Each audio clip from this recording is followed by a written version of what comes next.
Yeah, I've got no idea where to start. Hello again, team. It's Jess or JashiiCorrin, and welcome back for another video.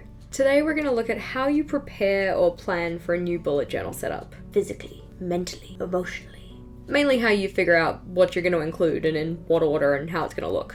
In my last video about setting up a journal midway through the year, we talked about some considerations that could go into planning that. Today we're going to use those as prompts to start planning out what's going to be my next journal, and I figured I'd take you along with me so you can see what the process looks like. Putting this guy away for now though, to do my brainstorming I'm going to be using this Ginormator lined journal from Archer & Olive. I decided that this was going to be my brainstorming book in my last video that we did like this, so the one on monthly reset checklists and how to make those, which in theory should be linked there? There. For this brainstorm I'm likely going to use a combination of mind maps and some lists just to get all of my ideas out onto the page. But the first thing we're going to consider is the purpose of this journal, so what do I actually want to use it for? Let's do it. The journal I'm planning to set up is going to be what I call my day-to-day journal. So its main purpose is for keeping me organized and on top of my tasks, but I want to think a little bit more in depth about what that actually means for me while I do this brainstorm. From past experience, I already know that the journal is going to last me 6 months, but of course that's another consideration you may need to make. So you can see here some of the things I've listed are organization, so being less scatterbrained and trying to have everything all in the one place. I've got a point about routine building, so daily, weekly, etc. Looking at checklists and processes and trying to habitualize things a bit more. I've got a point about creativity, and although I'm not trying to do like hardcore art in my journal, I do appreciate using it as a creative outlet. I want to give myself the space to do more doodling and also looking at good color combinations, because that's something I enjoy. I have a point about including goal-related stuff in here, so things related to health goals and having more fun in my life and work-life balance in particular. Of course I have a point about productivity, so getting shit done, and also looking at time blocking and task batching where possible. As can be expected, I of course have one related to teaching, so the term schedules that I have, any topic outlines, and just trying to get myself as prepared in advance as I can. We have a point about content creation, so YouTube, Instagram, and Patreon in particular. And then I've also included a point about personal development. This is something that I want to focus on a little bit more in the second half of the year. So what kind of skills do I want to develop, and how can I use my journal to help me do that? Now what I'm going to do is take the ideas that I have here for the purpose of the journal and try and brainstorm some related pages, things that I could set up in my journal that would help me fit those purposes or fulfill those purposes. In here I'm looking to be somewhat unfiltered. I just want all of the ideas of what I can include related to these things, and I'll cut them down later. In this step and some of the ones that follow, I'm effectively thinking about what I want to keep, scrap, change, or try in my next journal. So you can see we effectively now have 2 levels on my mind map, the first level being the purpose of the journal, and then the outer level being the pages I want to include. What I'm now going to do is consult the My Next Journal page in my current bullet journal. I set one of these up in every journal I make so that during the journal's lifetime, I have a designated space to write down any ideas for my next journal. So then when I come to do the planning for my next journal, I have all those ideas in one place.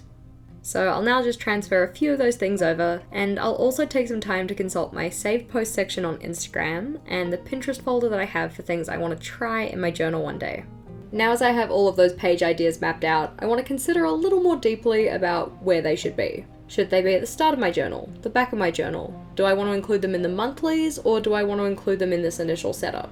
I'm also considering if I actually want to include all of these things. So is there any redundancy or any kind of repeat information that doesn't really need to be done across 2 spreads? Therefore, essentially, are there any ideas from this brainstorm that I want to scrap? So I'm going to take the pages that I actually like from this one and I'm going to write them in a list over on this page here. Of course, if you are looking for ideas of pages you could include in your next bullet journal setup, do make sure to have a look at the video I released on Sunday, in which I write myself a list of ideas in my long-term collections journal.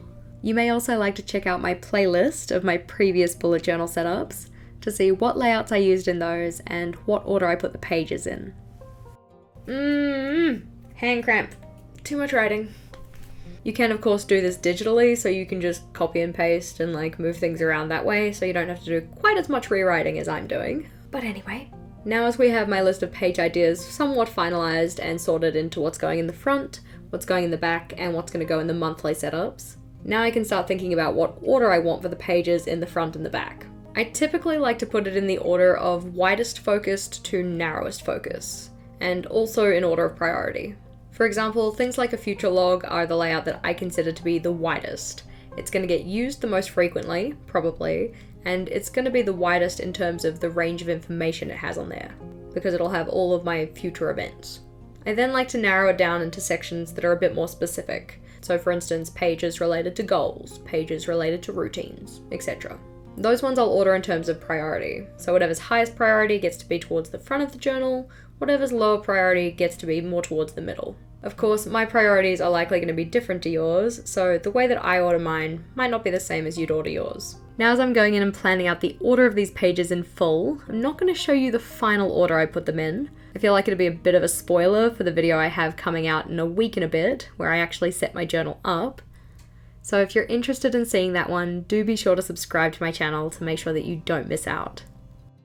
Once I've got all of my pages ordered out, it's then time to start thinking about how I actually want those layouts to look. What kind of aesthetic or start of journal theme do I want to use?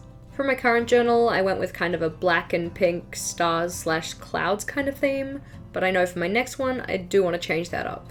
Of course, you don't have to use a theme for your start of journal pages. I just like to because it helps me make my pages look a bit more cohesive. Once I've decided how I want everything to look and what kind of theme I want to go with though, then I'll start sketching them out in my new journal. But that is not for me to do today. Question of the day for you though, how much pre-planning do you normally do before setting up a new journal? Do you carry out any of the steps similar to what we had in this video, or do you prefer to just open the notebook and get right into it? Hopefully you found this video helpful or at least interesting, and if you did, please do make sure to give it a big thumbs up. As always team, thank you for watching, and if you hadn't already and felt so inclined, feel free to subscribe to my channel for more on planning, productivity, and personal development. Until next time, bye! The rain is really coming down hard. I honestly don't even know if you can hear it, but it is heavy. It's fine, I'm only trying to film a video here. So you can see that from my mind lap. That is a lot of pages, and my setup is gonna take forever.